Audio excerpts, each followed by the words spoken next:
नमस्कार दर्शकों, आप देख रहे हैं अभी न्यूज़। और आज हम बात करने वाले हैं ऐसे कॉलेज के बारे में जो अपना 25वीं वर्षगांठ मनाने जा रहा है और जिसका नाम है मथुरा का प्रतिष्ठित Rajiv academy management of technology, जहां से हम बात करने जा रहे हैं आज यहाँ के डायरेक्टर डॉक्टर अमर सक्सेना से, जो बताएंगे कैसे हुई इस कॉलेज की शुरुआत और क्या रहा अभी तक का इसका इतिहास। सर, स्वागत है आपका अभी न्यूज़ में। Thank you Gopal ji. Sir, मैं जानकारी करने आया हूँ कि आज किस प्रकार से आज 25वां वर्ष मनाने जा रहा है। मथुरा में एक प्रतिष्ठित कॉलेज के रूप में जाना जाता है, एक ऐसा मैनेजमेंट जिसके बारे में पूरा मथुरा क्या पूरा उत्तर प्रदेश जानता है और यहाँ पर एडमिशन के लिए लोगों को बहुत ही तगड़ी सिफारिश लगानी पड़ती है। तो सर बताएंगे किस तरह इसकी शुरुआत हुई। गोपाल जी, जैसा कि आपने बताया कि ये अभी आपने खुद ही बताया कि ये कॉलेज अब अपने 25वें वर्ष में चल रहा है। 1998 में हमारे honourable chairman sir doctor Ramkishore Agrawal ji ने इस कॉलेज की शुरुआत करी थी। आज ये ग्रुप बहुत प्रतिष्ठित ग्रुप है। Medical college, dental college, engineering college, pharmacy college ना सिर्फ मथुरा में बल्कि ग्रेटर नोएडा में भी जीएल बजाज के नाम पे वहाँ पर यूपी के top most engineering college, management colleges हैं। पर हाँ, हम लोग बड़े, मैं आज इस कैंपस में बैठा हुआ हूँ और हम लोग बड़े गर्व से कहते हैं कि Rajiv academy for technology and management, short में लोग RATM के नाम से जानते हैं। We are the first premier institute of RK ग्रुप। सबसे पहला कैंपस यहीं से शुरुआत हुई थी। 24 साल पूरे हो गए हैं, 25वें साल में हम लोग चल रहे हैं।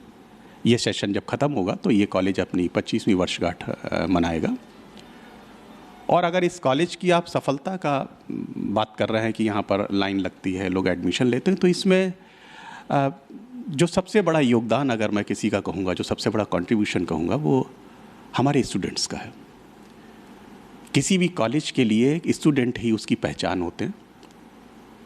पिछले इतने सालों में, 20 से 25 सालों में RATM के स्टूडेंट्स ने अलग अलग सफलता के बहुत मुकाम हासिल करे हैं।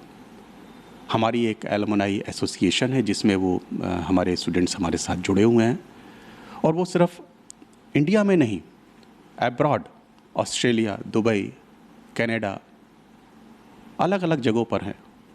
कभी वो आते हैं मथुरा में तो हम लोग उनको ज़रूर यहाँ इनवाइट करते हैं कॉलेज में।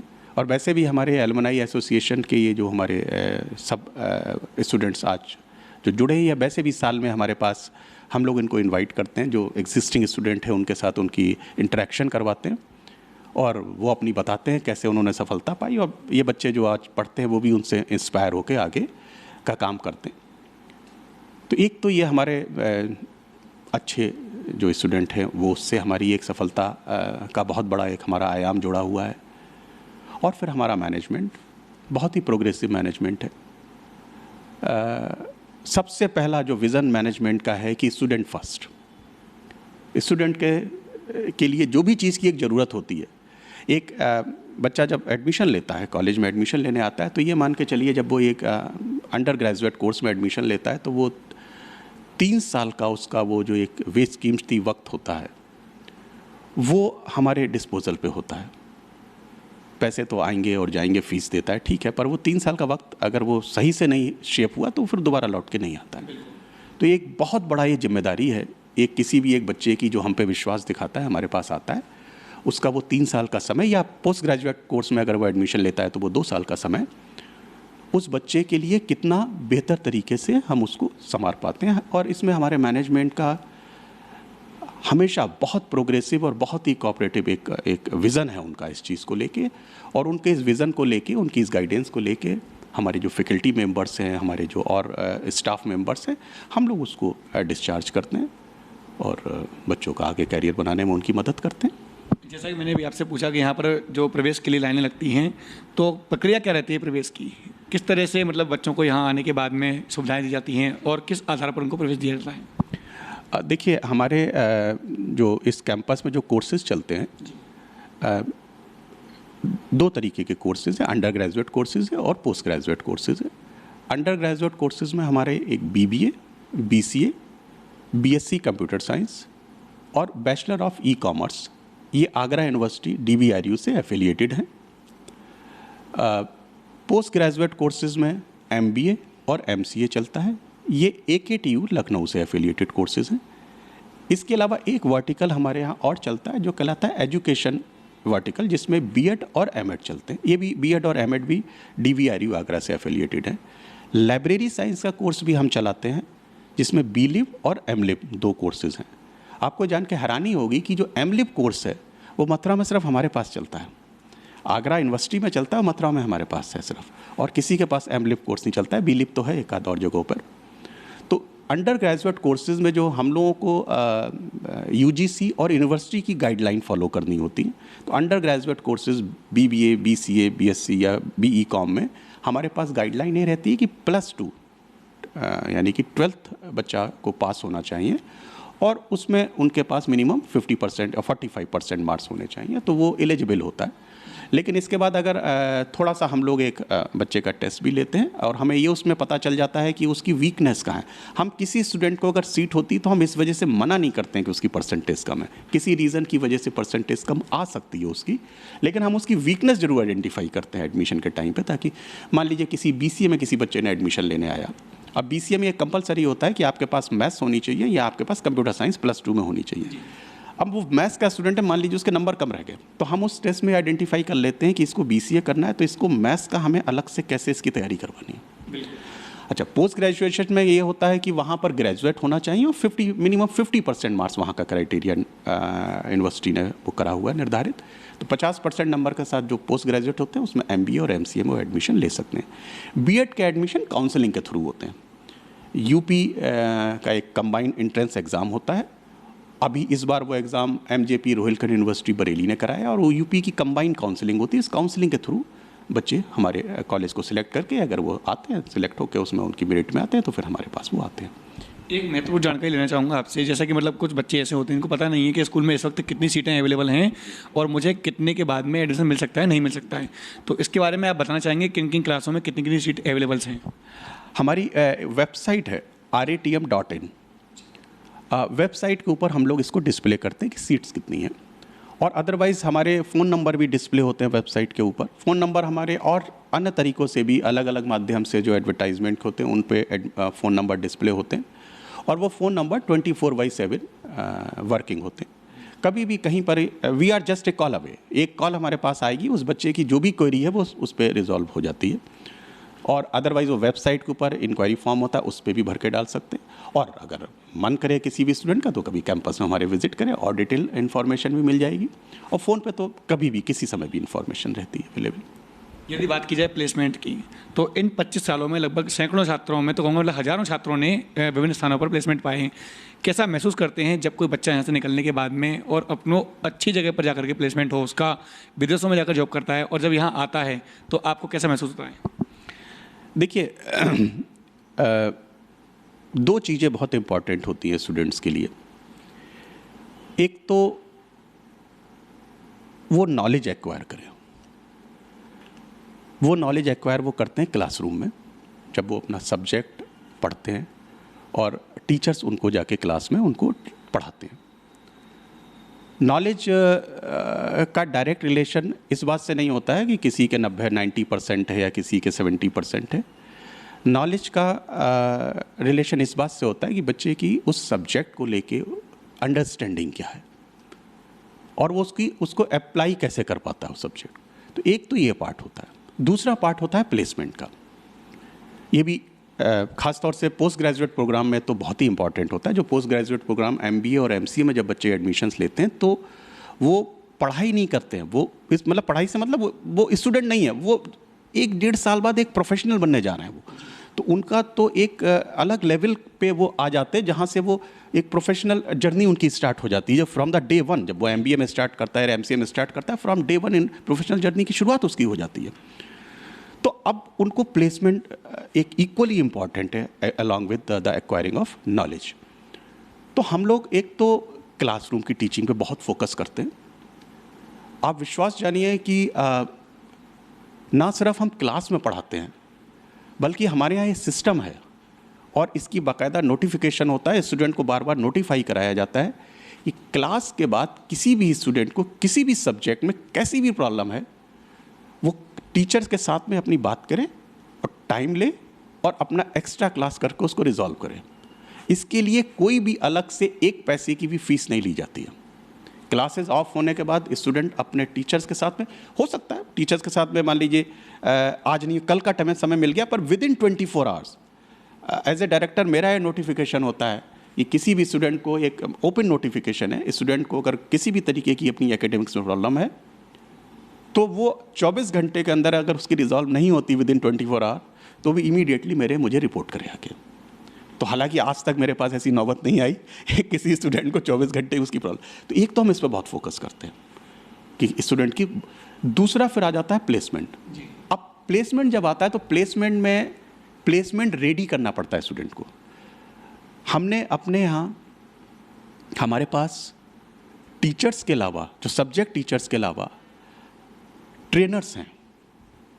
ट्रेनर्स जैसे सॉफ्ट स्किल ट्रेनर्स कहलाते हैं, लाइफ स्किल ट्रेनर्स कहलाते हैं, एप्टीट्यूड ट्रेनर्स कहलाते हैं, टेक्निकल ट्रेनर्स कहलाते हैं। हमारे पास फुल टाइम 8 ऐसी ट्रेनर्स की टीम है जिनका काम सिर्फ ये है कि वो स्टूडेंट्स को प्लेसमेंट के लिए रेडी करें। Soft skill training, life skill training, aptitude training, technical training, अलग अलग तरीके की ट्रेनिंग। तो क्या होता है कि सब्जेक्ट नॉलेज के साथ साथ जब ये सब ट्रेनिंग स्टूडेंट के पास होती है तब वो कंपनी में जाता है, कंपनी में वो अपीयर होता है और सिलेक्ट हो जाता है। और पूरा फुल फ्लैश हमारा 4 लोगों का पूरा प्लेसमेंट सेल है। वो फुल टाइम प्लेसमेंट सेल इसी काम को देखता है, ना सिर्फ ट्रेनिंग का काम को, प्लेसमेंट के काम को, बल्कि हम कुछ और एक्सपोजर स्टूडेंट्स को देते हैं। और एक्सपोजर हमारा इस तरीके से होता है कि बाहर से हम प्रोफेशनल्स को इनवाइट करते हैं गेस्ट लेक्चर के लिए। हम प्रोफेशनल को इनवाइट करते हैं वर्कशॉप्स के लिए, टेक्निकल वर्कशॉप्स होती है, मैनेजमेंट वर्कशॉप्स होती हैं। तो वो भी इनका कंटिन्यूस वो एक्सपोजर, वो नॉलेज इनके पास आती रहती है। हम विजिट्स पे बाहर इनको भेजते हैं स्टूडेंट्स को, इंडस्ट्रियल विजिट्स पे जाते हैं लोग, अलग अलग इंडस्ट्री में जाते हैं। और ऑलमोस्ट आप ये मान के चलिएगा कि हमारे पास पूरे सेमेस्टर के लिए 2 बसेस का काम यही होता है कि वो कहीं ना कहीं टूर पे बच्चों को, ऐसी जगह टूर पे जहाँ से उनको कुछ वर्क, जो रियल वर्क एनवायरनमेंट होता है उसका कुछ उनको अंडरस्टैंडिंग उनको होती है। एकदम से बहुत ज़्यादा हम कहीं एक्सपर्ट तो नहीं था, पर एक अंडरस्टैंडिंग होती है। वो अंडरस्टैंडिंग उनकी काम में आती जब वो कंपनी के HR के साथ में प्लेसमेंट के उसके वहाँ पर जब वो इंटरेक्ट करते हैं। और सब्जेक्ट नॉलेज तो होती है। सर, अगर मैं बात करूं आपसे एक शिक्षा का व्यवसायीकरण, लोगों का मानना आजकल ये है कि शिक्षा का व्यवसायीकरण हो रहा है और एक ऐसा व्यवसाय बन चुका है शिक्षा, जिसके बारे में लोग सोचते हैं तो जो सोर्स ऑफ इनकम है वो कम पड़ जाती हैं और लोगों को प्लेसमेंट के लिए, स्कूल में एडमिशन के लिए काफ़ी मेहनत करनी पड़ती है। एक डायरेक्टर होने के नाते उन फैमिली मेम्बरों को और साथ में उन बच्चों के लिए क्या संदेश देना चाहेंगे आप? हमारे ऑनरेबल चेयरमैन सर एक बात वो ज़रूर कहते हैं कि RATM हमने इसलिए बनाया है कि मथुरा का हर बच्चा जो अगर एक हायर एजुकेशन को, प्रोफेशनल एजुकेशन को अगर अफोर्ड नहीं कर सके तो वो RATM में पढ़ ले। Quality education, quality training, quality exposure, quality placement, कम से कम मिनिमम फीस दे के। आप विश्वास नहीं जानेंगे, पिछले 4 साल से, पर कोरोना के पहले से हमारी फ़ीस इंक्रीज़ नहीं हुई है RATM की, किसी भी कोर्स की। और जब कोरोना आया था तो हम लोगों को इंस्ट्रक्शन ये थे कि जो बच्चा फ़ीस नहीं दे सकता है उससे फ़ीस ना ली जाए,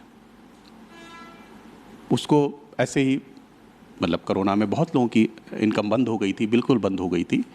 तो ये हमारे कॉलेज में, हमारे अकाउंट्स में इंस्ट्रक्शन था चेयरमैन सर का कि ऐसे बच्चों को परेशान ना करा जाए, उनसे फ़ीस ना मांगी जाए, पढ़ाई उनकी कराते रहिए, देखा जाएगा, अगर वो दे देंगे दे देंगे, नहीं दे देंगे तो नहीं दे देंगे। कुछ तो चाहिए होता है कॉलेज को रन करने के लिए, क्योंकि हमें कोई गवर्नमेंट की एड नहीं मिलती है, हम यही फंडिंग का सोर्स है। पर इससे कमाई RATM में तो नहीं होती है, जहाँ तक मैं, मतलब जितनी एज ए डायरेक्टर मैं समझता हूँ, RATM में ये इनकम नहीं है। ये जो भी आता है वो सब स्टूडेंट पे वापस हम लोग खर्च कर देते हैं। एक डायरेक्टर होने के नाते बच्चों को क्या संदेश देना चाहेंगे? बच्चों को तो हमारा एक बहुत ओपन वो रहता है। अगर आप सुनेंगे और बच्चों के पेरेंट्स अगर सुनेंगे तो शायद वो कहें पता नहीं डायरेक्टर बच्चों को बिगाड़ रहे हैं बैठे हुए। मैं बच्चों से ये कह देता हूँ, जब चूँकि मैं ऑलमोस्ट डेली अभी क्लासेस शुरू होते हैं तो डेली हम किसी ना किसी सेक्शन से हम फीडबैक में बुलाते हैं बच्चों को, लंच टाइम में उनसे फीडबैक लेते हैं। तो मेरा उनसे बड़ा स्पष्ट ये कहना होता है कि जब घर वापस जाओ तो किताब को, कॉपी को, पेन को हाथ नहीं लगाना। जो मन करे वो करो। टीवी देखने का मन कर रहा है, घूमने का मन कर रहा है, सोने का मन कर रहा है, करना। सुबह उठ के कॉलेज चले आना, जो पढ़ाई करनी यहाँ कर लेना। कम करो, कम लगे और बताना, कॉलेज टाइम में हम और करा देंगे। घर जाके आपको ये नहीं सोचना है कि मुझे कुछ पढ़ना है। हमारे टीचर्स को इंस्ट्रक्शन है मेरा कि किसी बच्चे को कोई होमवर्क नहीं देना है। अब बच्चे जब 12th करके आते तो बड़े हैरान होते हैं, बोलते हैं सर वहाँ तो टीचर्स हमको ढेर सारा होमवर्क देते थे, आप कहते हैं घर पे पढ़ाई नहीं करना, घर पे तो घर वाले नाराज़ हो जाएंगे। तो हमने कहा वो नाराज़ हो जाए तो उनसे बोलना अपनी नाराज़गी मेरे पे आके उतार दें, पर आप पे नाराज़ ना हो। आप रिलैक्स रहिए, बिल्कुल निश्चिंत रहिए, क्लास में आके बैठिए, क्लास में बिल्कुल बिना टेंशन के बैठिए। कोई आसमान नहीं गिरने वाला है कहीं से। जो टीचर आपको बताए आप वो सुनिए ध्यान से। ईश्वर ने आपको इतनी बुद्धि दी है, आप 12th तक पढ़ के आए हैं तो आपने पढ़ाई करी है, आपके पास दिमाग है, आपको इतना दिमाग, इतनी बुद्धि आपके पास है। आप क्लास में बैठेंगे, टीचर को सुनेंगे, आपको बहुत कुछ नॉलेज आपकी एक्वायर हो जाएगी। तो फिर वो बस हमारा इतना ही मानना होता है, एंजॉय करिए पढ़ाई को, बोझा मत लीजिए, अपने ऊपर कोई टेंशन मत लीजिए। पढ़ाई को पढ़ाई के तरीके से एंजॉय करिए और जो कोर्स आपको अच्छा लगे, जिसमें आपको इंटरेस्ट लगे, वो पढ़िए। किसी के ज़बरदस्ती कहने से नहीं कि मेरे दोस्त ने, मेरे पड़ोसी ने अगर BCA करना है तो मुझे BCA करना है, अगर मुझे मैनेजमेंट का कोर्स अच्छा लगना है तो मुझे BBA करना है, मुझे टेक्निकल कोर्स अच्छा लगना है तो मुझे BCA करना है। जो अच्छा लगे वो करिए। मेरा बहुत सीधा संदेश होता है, कोई तनाव लेने की ज़रूरत नहीं है। अपनी बुद्धि पे, अपने दिमाग पे भरोसा रखिए, अपने पे भरोसा रखिए और सुनिए टीचर्स क्या पढ़ा रहे हैं, वो पढ़िए। जो काम के अच्छा लगे कर लीजिए, आप ज़िंदगी में बहुत तरक्की करेंगे आगे। तो दर्शकों, अभी आप देख रहे थे Rajiv academy management of institute college से ये अभिनुज की विशेष पेशकश, जिसमें हमने आज बात की यहाँ के डायरेक्टर अमर सक्सेना जी से, डॉक्टर अमर सक्सेना जी, जिन्होंने हमें बताया कि बच्चों को केवल पढ़ाई ही नहीं बल्कि अपनी लाइफ स्टाइल भी चेंज करनी होगी, उन्हें रिलैक्स होना होगा, पढ़ाई को दबाव ना समझें और पढ़ाई को एंजॉय करें। फिलहाल के लिए इतना ही। मैं अपने सहयोगी आकाश बंसल के साथ गोपाल चतुर्वेदी, अभी news. Rajiv Academy for Technology and Management, 7th rank of MBA by AKTU, assured placements among top-notch global companies, regular workshops, training programs, seminars and guest lectures, frequent industrial visits for practical exposure, systematic and well-structured training classes to enhance communication, life skills, technical and aptitude skills, a lively campus life, cultural and sports events and extracurricular activities, highly qualified faculty members, multimedia classrooms and state-of-the-art AC infrastructure amidst lush green and enthralling ambience.